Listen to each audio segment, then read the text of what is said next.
Good morning, church. Good morning. Wow, that was quite the opener.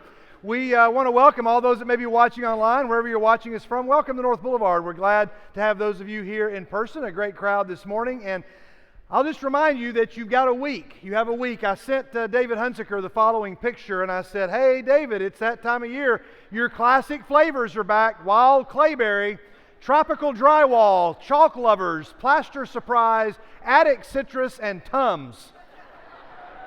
Hunsy's a big fan of the Sweethearts candies, and I just told him, I'm more of a big fan of the Sweet Tart Hearts myself. We still have that battle, but you got a week left to get something for your significant other, and if you're looking for a last-minute gift, I have a rock I will sell you for a really, really good price.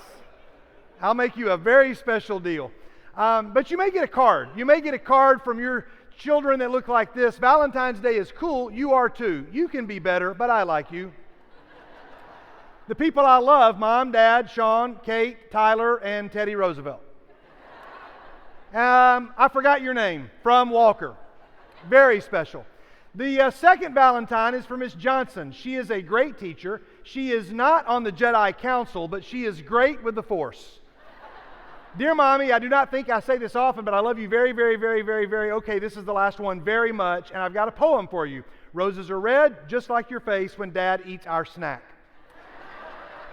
Thank you, Mom, for making me food so I don't die. Mommy, I love you sometimes. Thank you so much for being my mom. If I had a different mom, I would punch her in the face and go find you. Mom and Dad, you're lucky you are alive. I love you very much. Roses are red, violets are red, everything is red.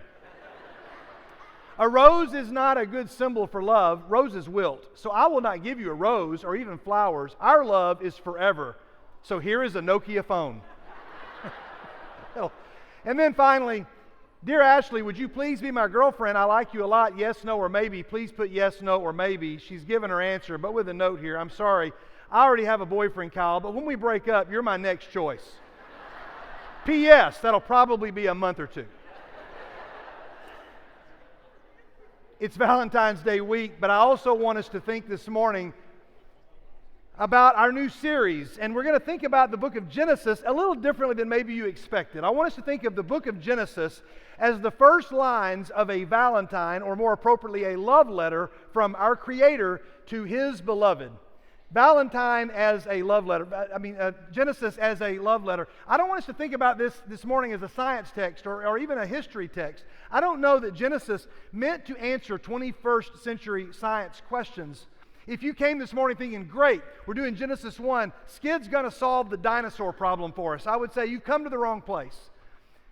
My job is to get you into a relationship with the one who one day can answer every question that you might have about the book of Genesis. There's my good cop-out answer. But we are going to explore some things. My mind is a little bit mushy because I've been reading and studying and listening and talking and having conversations. I feel like I've been cramming for final exams as I'm trying to figure out how to kick off a series that in itself is the kickoff of all kickoffs, the book of Genesis. And we're going to go into this series that some people have called the first 5 books of the Bible. One commentator actually said, it's kind of like the crazy relative in your family. You know you have to deal with them at holidays and maybe at Thanksgiving or Christmas. You're not really quite sure what to do with them, but you know they're a part of the family and they belong. I'm not making light of the first 5 books of the Bible, but to say that we often don't know what to do with these books. They're complicated. They're heavy to read through. In fact, if you love The Chosen, I would argue that if we made a mini-series on the book of Genesis, it would be rated such that none of our children could watch it.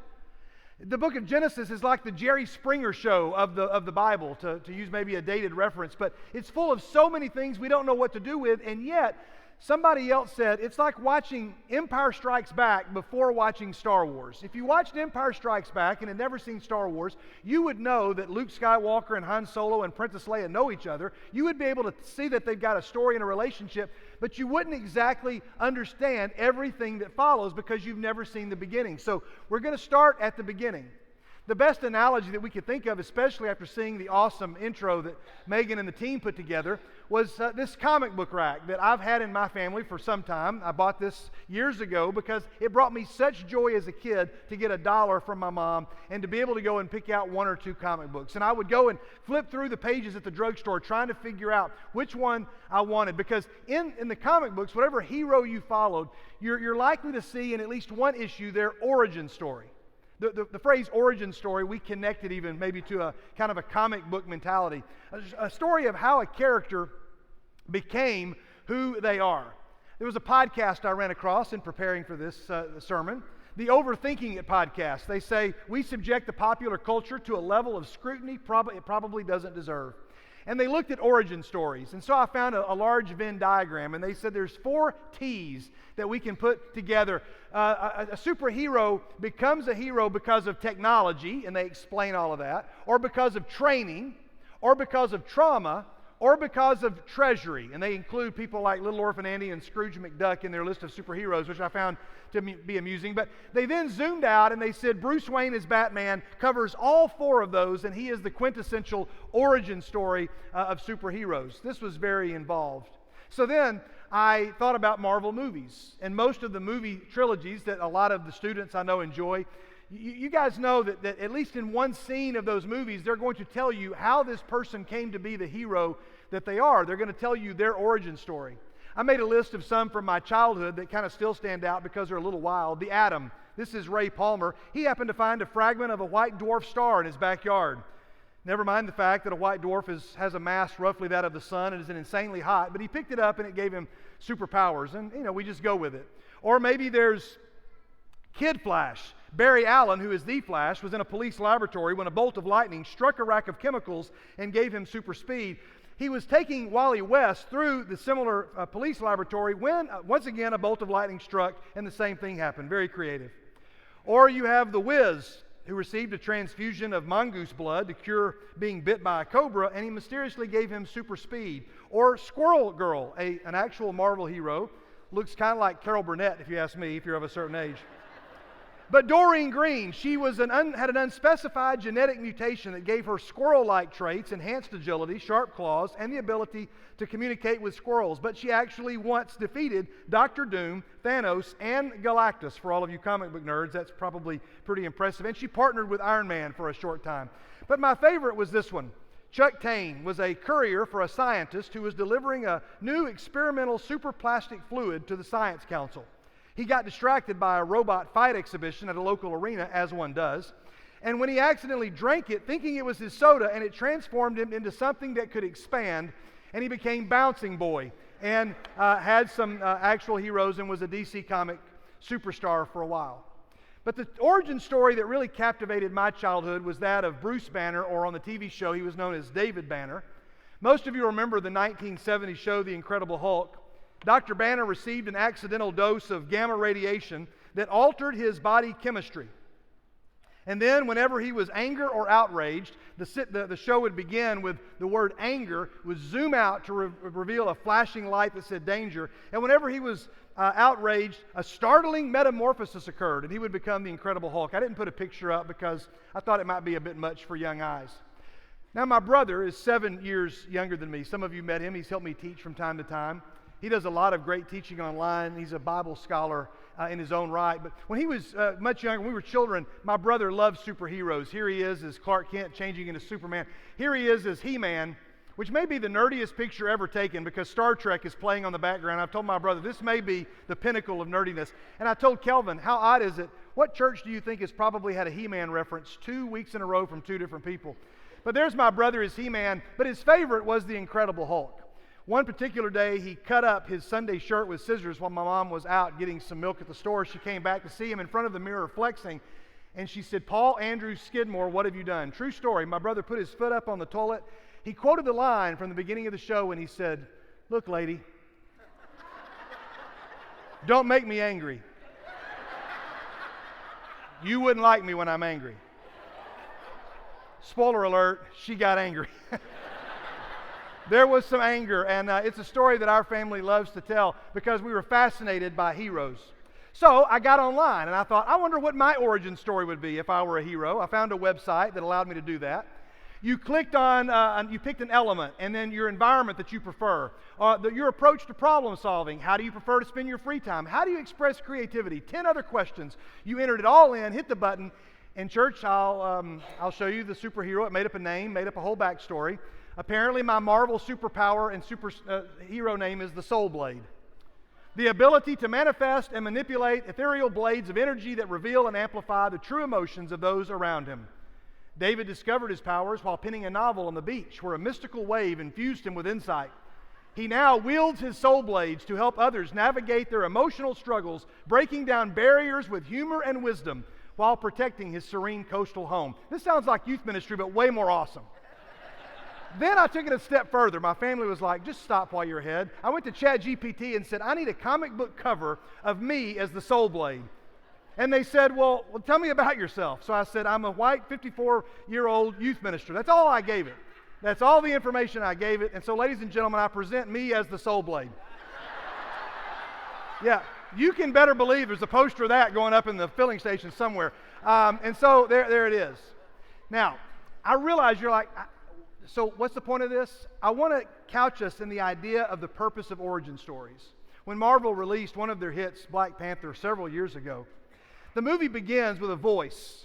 The screen is completely dark and a voice says, Baba, tell me a story. Baba, the African word for father. And he says, what story, my child? And he says, tell me the story of home. And in 1 minute and 50 seconds, we learn about the world where a vibranium comet lands in the continent of Africa and in the fictional nation of Wakanda, and how the first Black Panther rises to power when he discovers a magic herb, and how the tribes began to war together, and how they developed technology because of the material in this comet, and they've hidden themselves from the rest of the world. They tell that whole story in 1 minute and 50 seconds, and then they begin the movie. Now I realize some of you have seen the movie, some of you could care less about where we're going here, so now I want to kind of make the connection that origin stories do something. What do origin stories do? They tell us the main character. They tell us who the main character is. They tell us what went wrong. And then they tell us what is at stake. And the main thing that an origin story in a comic, in a movie, or on the pages of your Bible tell you is why everything that follows is extremely important. And if you don't understand the beginning, you won't have an appreciation for what happens in Revelation when all things are made new again. So we have to wrestle with Genesis. Origin stories, they shape us. They tell us how we came to be, where we've been, where we're going. They inspire us. They give us purpose. They give us direction. They give us community. Or they invite us. They invite us into a bigger story, and they take us from nothing into something. How does Peter Parker, a teenager, become Spider-Man?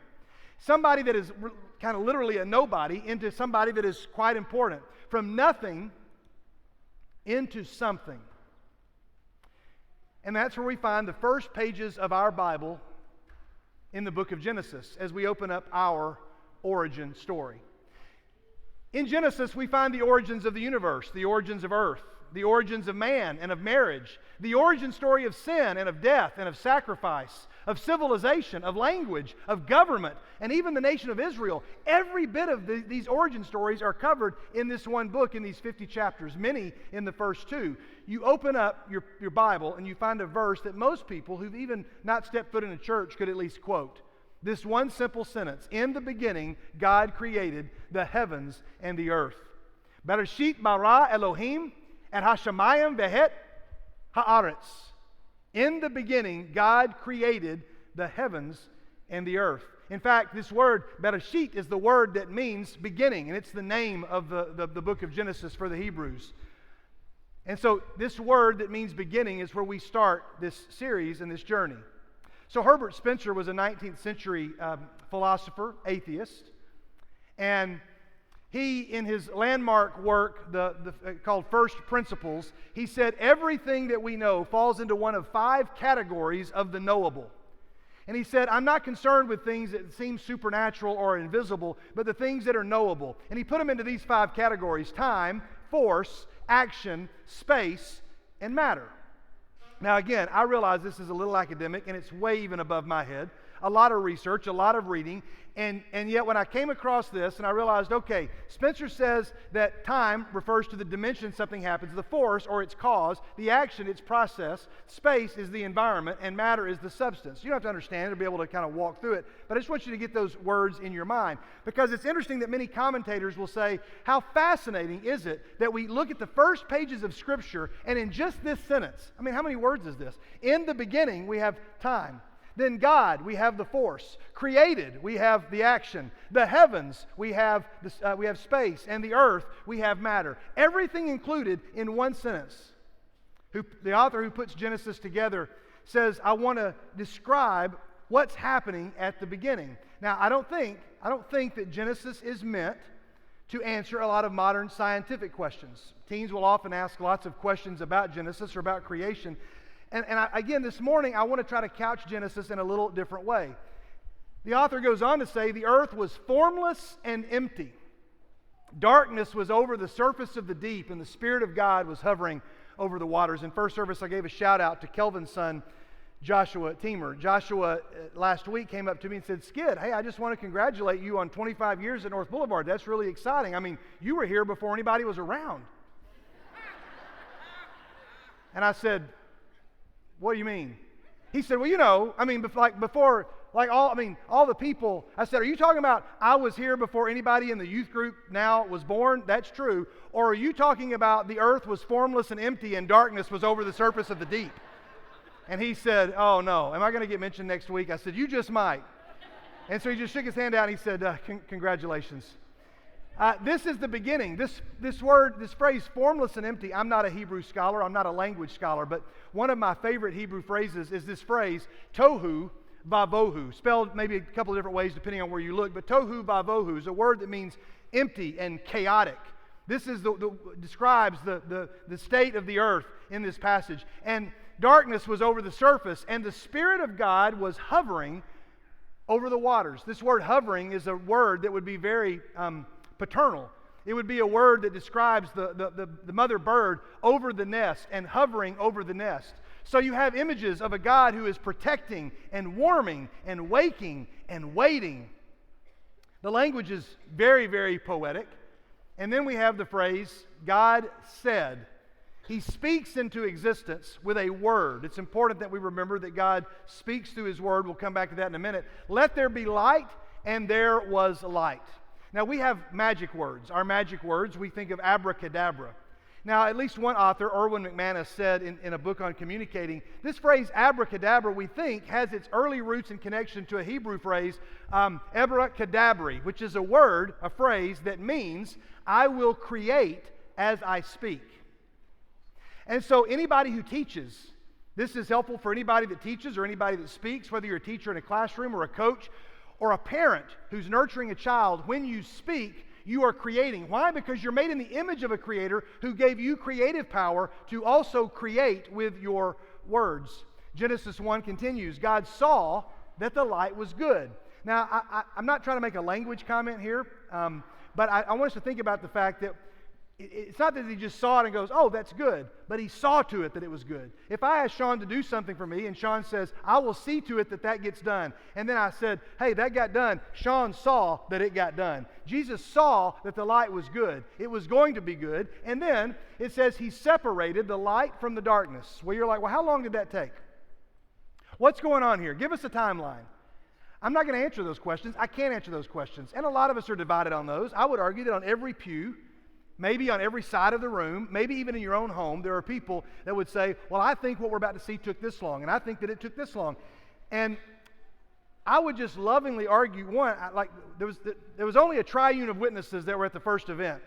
And there's going to be a lot of us around at the ending. So I'm going to spend most of my time focusing about what's going to happen at the end. It's fun to discuss the beginning, but I don't think that any fundamental doctrine of Scripture is really affected by how you put a timeline of these events. And there's not just one or two choices, there's multiple choices. It's fun to think about. I just don't think Genesis is trying to answer that question. Genesis is not trying to say how and when did God create. It's just trying to establish that He created.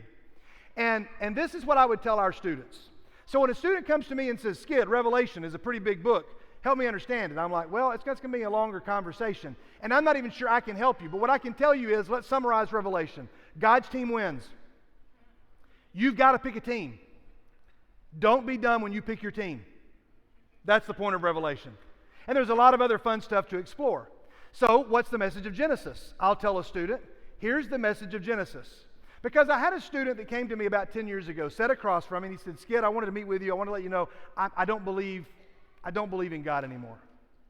And I said, okay, do you want to believe? And you've heard me before say this perhaps. He stumbled through that answer to that question. Well, see, if he had said, well, yeah, of course I want to believe, that's why I'm meeting with you. Why would I have called you to say I didn't believe if I didn't want to believe? But when a student says, I'm not sure that I want to believe, or they can't answer the question, then I know it's another reason. The answer that he gave me, he was like, I just don't believe that God created the world in 6 24-hour days. And that was kind of his way out of belief in God. And I said, well, good news is, I don't think the Bible really asks you to believe that. We talked some more about that. And then he kind of came up with another reason that had to deal with maybe some sickness of a family member and how he can't reconcile that with a loving God. I said, well, now you're into the second objection. And my guess is we're looking at the third objection, which is there's some behavioral pre-commitments that you've decided you want to live your life in such a way that you don't need there to be a creator, because if there's no creator, then you can live the way you want to live. So I said, let's look at the big idea of Genesis. If you hear nothing else that I've said, you can write this down, and then you have my permission, like Sean said, to go out and buy some snacks from the Super Bowl fundraiser and then come back if you want. This is the biggie, at least for me. The big idea is that Genesis lets us know that God says, I'm a God who brings order from chaos, and I'm a God who separates light from darkness. And he says, that's what I do. That is good news to a 13-year-old who's dealing with chaos in their family. That's good news to a spouse who's dealing with some chaos or darkness in their marriage. That can be good news to an addict who's trying to watch their life spin out of control and try to figure it out. And in God's love letter, he says, let's make it very clear who the main character is in the story. Let's make it very clear what is at stake. And let's make it very clear if you don't get this right, everything else that follows is going to go badly for you. God brings order from chaos, and he separates light from darkness. John would also pick this up. In fact, if you were to ask people on the streets of Murfreesboro what books of the Bible mention the phrase in the beginning, what book starts with in the beginning, 99.9% of people would say the book of Genesis. But some Bible scholars, specifically those who've been through our study on John in the 10th grade every year, they would say, the Gospel of John. In fact, John goes even back further than the Genesis beginning. In the beginning was the Word, and the Word was with God, and the Word was God. He was with God in the beginning. Through him, all things were made. Without him, nothing was made that has been made. In him was life, and that life was the light of all mankind. The light shines in the darkness, and the darkness has not overcome it or understood it. Light and darkness, they're going to be big for John. In fact, he records Jesus saying in John 8, I am the light of the world. Whoever follows me will never walk in darkness, but will have the light of life. Jesus says, I separate light from darkness.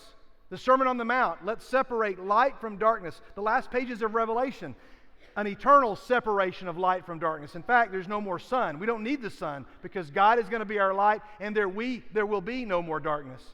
Paul writes to the church in Corinth, and he says, for God, who said, let light shine out of darkness, made his light shine in our hearts to give us the light of the knowledge of God's glory displayed in the face of Christ. One commentator said, Genesis is making a statement that we need an outside light source to be able to guide us and to govern us.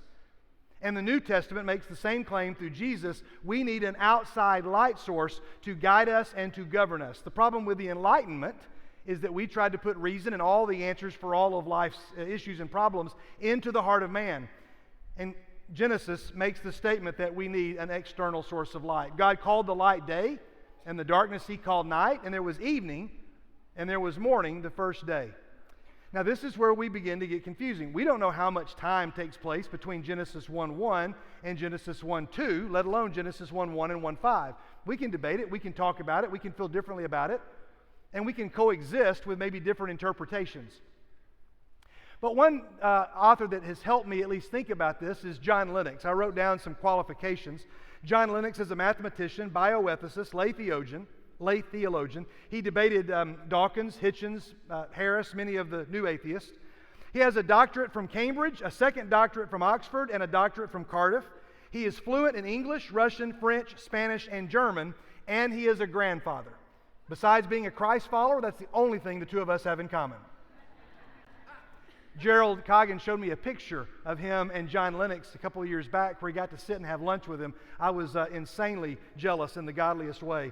And I said, oh, wow. And Gerald said, we talked about everything from the beginning of the earth to the end times to artificial intelligence. He said it was an incredible conversation. And John Lennox wrote a book that was very helpful for me. We just purchased this to put it in our library. It's called 7 Days That Divide the World. It's less than 200 pages. It's a small book. It'll challenge and stretch your thinking, but I would invite you, a lot of the questions and the debates that we could have spent time, you realize we could spend 52 Sundays just looking at a sermon on Genesis chapter 1, and 2 or 3 weeks just on the first verse of Genesis chapter 1. Lennox says this: it's one thing to wrestle with the meaning of the days of Genesis. It is another to understand, apply, and live the whole message of Genesis. And if we're not doing the latter, I'm not sure the former will profit us much.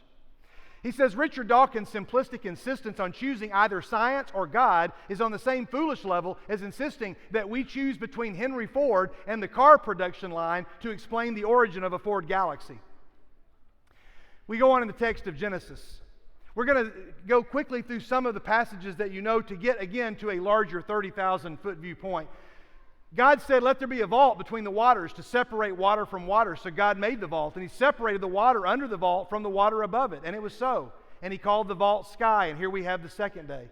And God said, let the water appear under the sky to be gathered to one place, and let dry ground appear. And it was so. And he called the dry ground land, and the gathered waters he called seas. And he saw that it was good. Then God said, let the land produce vegetation, seed-bearing plants. And it was so. The land produced vegetation, plants bearing seed according to their kinds, and trees bearing fruit with seed in it according to their kinds. We could spend that entire sermon just looking at the phrase according to their kinds and its implication. But we continue to move on. And God said, let there be lights in the vault of the sky to separate the day from the night, and let them serve as signs to mark sacred times. This is on the fourth day, and a lot of people, of course, will say, how can we have had regular days when the sun doesn't appear until day 4? There's plenty of arguments both ways of what this could be saying. But again, I just don't think that that is the question that we should really spend most of our time debating. God is not making a statement of science, but making a statement, I think, of religion. I mean, of relationship. And so then God makes the wild animals. We continue on. God said, let us make mankind in our image, in our likeness, so that they may rule over the fish and the livestock and all the creatures along the ground. We're going to pause for just a second here with this idea. God created mankind in his own image, and in the image of God, he created them. Male and female, he created them. Jesus will quote this passage in the Old Testament, so Jesus obviously felt strongly about Genesis. We know that. Now, I'm going to show you a quote. I want to apologize in advance. I know it's hard to wade through, and intellectually it's like being on a roller coaster. But just bear with me because I think this is at least important to consider. John Lennox says, notice that on day 3 and on day 6, God speaks twice. This surely deliberate repetition is a clear indicator that according to Genesis, you cross neither the gulf between non-life and life, nor the gulf between animals and human beings by unguided natural processes. God has to speak his creative word in both instances. Without God speaking, there is unbridgeable discontinuity. The image of God in man was not produced as a result of blind matter fumbling its way through a myriad different permutations. Thus, Genesis challenges atheism's fundamental assertion that human life has appeared without the activity of God's mind, so there can be nothing special about human beings. I am tempted to add that it looks as if the writer of Genesis foresaw the contemporary debate. I realize there's a lot there, and I know that you're like, I'm going to have to ponder that. That's all I'm going to give you is things to sit and think about. God speaks twice on those days to separate us from those things and to say that you have value and you have worth. You are God's special creation. An easy way to word it to a 7th grader was, if God has a refrigerator, your picture is on it. And so we continue. God blessed them and said to them, be fruitful and increase in number and fill the earth and subdue it. Rule over the fish in the sea and the birds in the sky and over every living creature that moves on the ground. God gives them all of the plants of the earth to tend and to care for. Thus the heavens and the earth were completed in all their vast array. 630 words is all we get to describe the meaning of the beginning of everything. It's like the minute and 50 seconds of the Black Panther. We cover the whole thing in a few words. By the seventh day, God had finished. God blessed the seventh day and made it holy because on it He rested from all the work of creating that He had done. Now, we zip through those, you're like, wait, we could have spent a week with each of those days. Of course we could have. But I want you to notice the verbs that describe the actions of God in Genesis 1. God speaks, He sees, He divides, He makes, He sets, He places, He names, and He rests. These are all the things that God does in Genesis 1. If we're made in His image, He says, then these are the things that I've put into you and given you the power to do in the lives of other people in the kingdom. This is the account of the heavens and the earth when they were created, when the Lord God made the earth and the heavens.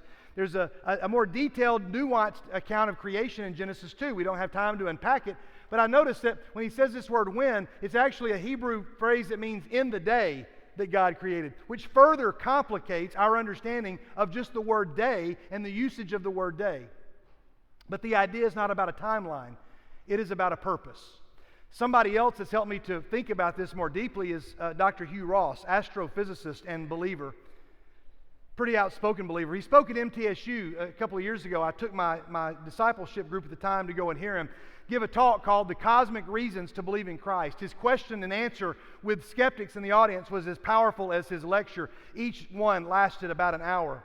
He's got a video that's testing Genesis with science. I took our discipleship group, I explained to him about our happy face, and I said, could you make our happy face pose? And he was a little concerned, but decided, okay, you know what, I'm going to go for it. And had a great time talking to our students.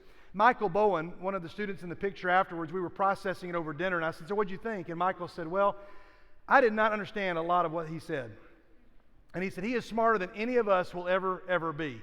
He said, but if somebody that brilliant, who knows that much about the universe, believes that God created it all, then that is going to be good enough for me for right now. Ross has written a book called Navigating Genesis. Now, he's going to say some things that are going to stretch your thinking, and probably some things that maybe you don't agree with, but these are all sources that have helped me to understand. Now, an atheist, Christopher Stringer of the Natural Museum of London, even himself admitted the study of human origin seems to be a field in which each discovery raises the debate to a more sophisticated level of uncertainty. Oh, you think?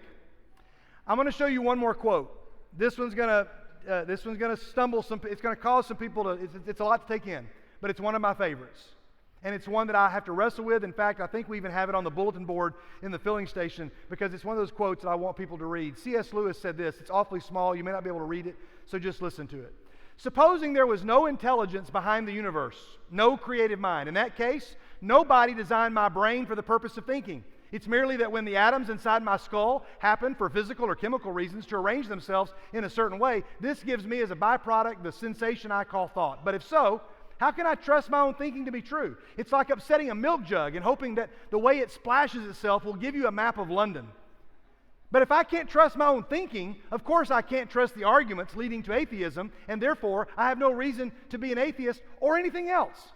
Unless I believe in God, I cannot believe in thought. So I can never use thought to disbelieve in God. I know it's mind-spinning. But minds like Ross, Lewis, or Lennox challenge me to think about this, which is why the proverb writer says it's the glory of God to conceal a matter, but the glory of kings is to search out a matter. Church, this is what we're doing. We're spending time every week searching out a matter that a lot is going to remain hidden. Here, I think, is the problem for the young man that I sat with 10 years ago who said, I don't believe in God. Because if you accept Genesis, you have a creator. And if you accept a creator, the Bible goes on to describe you have a lawgiver and a judge. It was the lawgiver and judge that I think he did not want to believe in, and so he had to find a way to dismiss the fact that there was a creator. My roommate in college was a physics major with a 4.0, saw my Bible the first day I moved in August of 1989, and he pointed to the Bible and he said, oh, are you one of those? I said, one of what? He goes, one of those. I said, a Bible? He said, no, somebody that believes in the Bible. And I said, yes, I happen to be someone who believes in the Bible. He said, okay, fine. He said, I'm a physics major. I got a 4.0. I know enough about the universe I have to believe that there is an intelligent design behind it, and I even believe there's a creator. I just don't believe he cares. He wound it up. He set the clock ticking. It's going to wind down. It's going to ring. And we're going to be done. That's what I believe. You can pray for me all you want. Just never tell me about it. That was his speech to me. I did pray for him. We studied. He eventually came to Bible studies. He's now a believer. He and his wife attend a church in Atlanta. And we spent a lot of time talking about this fact. But I said it can't be that God just wound it up, because the rest of Genesis is about God profoundly interacting with his creatures in relationship. He's not a distant God who wound it up and then left. What we don't have time to fully unpack this day is what happens then in Genesis 2. The Lord plants a garden in the east, and there he put the man he had formed. The Lord God made all kinds of trees grow out of the ground, trees that were pleasing. And then he puts here at in the middle of the garden were the tree of life and the tree of the knowledge of good and evil. The Lord God took the man and put him in the garden to work it. And he said to him, "You're free to eat from any tree in the garden, but you must not eat from the tree of the knowledge of good and evil. For when you eat from it, you will certainly die." One other author that's helped my thinking on such things, Tim Keller, pastor in New York that passed away 2 years ago from pancreatic cancer. Tim Keller wrote a book called The Reason for God. I'd recommend it as one of the 5 foundational books in my life that helped form my faith. But at the time of his death, he was doing a video series called Discovering the Gospel in Every Book of the Bible. He started with Genesis, got midway through the Old Testament before he passed away. But they're 10-minute videos. They're incredible. And he talks about how does Genesis, like every other book, point us to the gospel? And he says the book of Genesis fundamentally asks this question: am I going to trust God's definition of good and evil? He said, at its core, this is the question that Genesis is posing for us.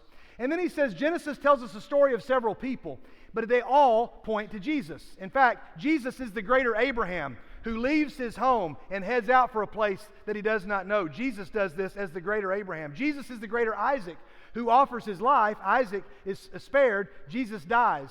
Joseph, Jesus is the greater Joseph. Joseph, we're going to read later on when we get down into the series of Genesis, that Joseph is rejected by his brothers and then rises to power.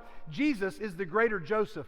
Keller says that the point of Genesis is not to answer a lot of scientific questions, but to point us to the fact that that all of these things point to Jesus. We read about all these characters in the Faith Hall of Fame. You're familiar, church, with this verse. Faith is confidence in what we hope for, and the assurance about what we do not see. This is what the ancients were commended for. But do you know the second verse of Hebrews 11? By faith, we understand that the universe was formed at God's command, so that what is seen was not made out of what was visible. Matthew quotes Genesis when he says, "Have you not read that from the beginning the Creator made them male and female?" Jesus is going to quote Genesis. In fact, Genesis is quoted 200 plus times in the New Testament. One last reference from the New Testament. John records the prayer of Jesus in the garden. And notice what he says. He says, "Father, I want those you have given me to be with me where I am and to see my glory, the glory you have given me, because you loved me before the creation of the world." So, as we kind of bring this full circle, I want to come back to the comic books. I can only think about this on a level like this before my brain gets tired, and I have to put it in words that maybe I can understand, especially working with students. And so when I would go to the comic book rack, the way I decided which comic book was I going to pick up is I would pick one up and I would look at the picture that was on the front of that particular comic book, because there was always a cool picture that drew you in. And on the cover, it had 3 elements. There was a hero, there was a predicament, and then there was a question. And the question was, does he or she have what it takes to get out of this mess that they're in? That's why I would spend my money to find out how the story was going to end. Is Spider-Man going to possibly get out of this mess? Oh no, Superman can't fly. Iron Man's tied to a rocket. That looks dangerous. Robin can't handle the Christmas tree. This is crazy. My favorite was always Aquaman. He was always my go-to because he was kind of an underdog and nobody really liked Aquaman, so he was the one I picked. But on every cover of almost every comic, he's the one that is always in the most trouble. Even when he's fighting a starfish, he's the one that for some reason is having the most difficult time. Here's Aquaman again. There he is in the clutches of the robot. Everybody else is doing fine, not Aquaman. Aquaman here is being carried away by this woman, and everybody else seems to be just fine. But in every comic book, you have there's the hero and a predicament and then that question. So let me take you to the cover of your comic book. Or more specifically, my grandson was down here. In case y'all didn't know, I'm a grandfather. Cannon was down here. I was talking to him on the front row during the baby dedication, and I was just like calling his name. We made eye contact, and I thought, this is his origin story. Let's imagine now that he's on the cover of a comic book, and one day Cannon is going to be 13 or 14 years old. Some of you may be his camp counselors or even his youth minister or chaperones. Some of you are going to be the ones that will be sitting across at a table saying, my life is in chaos and there's darkness in my life and I don't know what to do. I'm in a predicament and I don't know if I have what it takes to get out of this mess that I'm in. And I want you to be able to point him to the words of Genesis, not to explain how long creation took, but to say, Cannon, you need to know that we serve a God who brings order from chaos, and it's a God who separates light from darkness. That's what I want you to be ready to tell him. See, in Genesis 1 and 2, we read that God caused us. But the rest of this series from Genesis 3 through chapter 50 is going to be that God called us. And the origin story, he gives us purpose. A personal story as we close. Some of you know I've taken a group for 20 years plus to Camp Shiloh. Many of you have been. Some of you have been as counselors. Some of you worked there. Some of you have been to Shiloh and have built prayer shelters or cabins or cooked or done laundry. Some of you have been on mission teams. About 10 years ago, a story happened that I witnessed. I didn't have my camera, so I kind of had to recreate it with those involved. This is a young kid whose name is Omar. Again, this was 10 years ago. I have no idea where Omar is. I've never seen him after this week of camp. But Omar showed up one day with this wrapped around his neck. And I thought, it's a particularly warm day. Like, why was he wearing this? And I said, Omar, why do you have something tied around your neck? And he said, because I'm a hero. And I said, okay, fair enough, great. He wore that around the entire day, and he walked around, and he just kept walking around. People say, why are you wearing that? He said, because I'm a hero. Aaron, his camp counselor, came up and said, hey, man, no, you can't wear that. And I was like, oh, come on, let the kid be a hero. He said, no, that's a sidekick cape. You got on a sidekick cape, man. You got it. You're a hero. I'm going to get you a hero cape. He went back to his cabin and brought him this large, awesome, brightly colored towel, and he tied it around Omar. And Omar, I remember, even though I've recreated these pictures here, Omar's face just lit up when he put this on, and he began to run around, and he said, look, everybody, I'm a real hero. And I told Aaron, I said, Aaron, like, why'd you do that? He said, because this is a kid that has been made to feel like he is nobody. He said, and I want him to realize that he's not a sidekick, that he's a hero. See, on that day, forget what you want to say about all the complications of the book of Genesis. Aaron took it to heart and he said, I'm going to give this kid an origin story that is going to take him from nothing and is going to make something out of him. And he said, my job at Camp Shiloh, he said, simply, Skid, Aaron's a very quiet guy. He said, my job is to just turn sidekicks into heroes. And I've never forgotten that. Because Aaron understood that origin stories, they shape us, they inspire us, and they invite us. And when you tell your origin story, when you sit across from somebody and say, let me tell you when my life was chaotic and disordered and in darkness and how I was brought to light, when you sit and tell that story, we call it your testimony. It's your origin story. But it begins with Genesis and the big idea that God brings order from chaos and he separates light from darkness. And so on December the 24th of 1968, a couple of years before I was born, but many of you will remember it well. The Apollo 8 mission circled the moon several times.